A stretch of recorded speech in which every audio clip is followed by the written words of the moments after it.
Goeiemôre, Dok Met wat praat.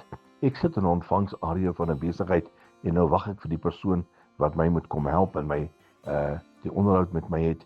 En terwyl ek so sit en wag, is daar 'n ryker met die mooiste rose, pragtige rose.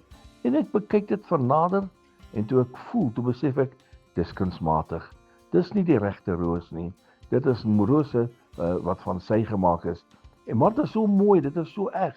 En dit kan net sowel deurgegaan het as 'n regte roos, maar weet jy, daar's nie lewe daar nie.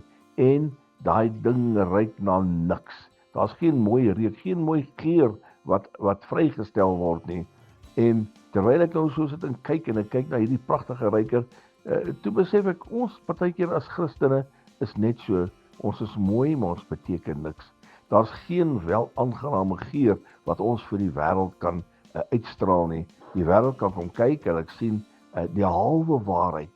Die halwe waarheid is dat ons partykeer dalk net halfpad Christen is, dat ons nie ten volle leef nie, dat ons nie uitstraal die liefde van Christus en sy volheid uitstraal vir 'n verlore gaande wêreld daar buite nie. My vriend, kom ons raak ontslaaf van hierdie amper Christenskap, maar kom dat ons die Here dien met alles wat in ons is. Laat ons uitstraal Christus, laat ons die egtheid van Jesus van almal daar buitekant uitstraal. Herlewingsgroete.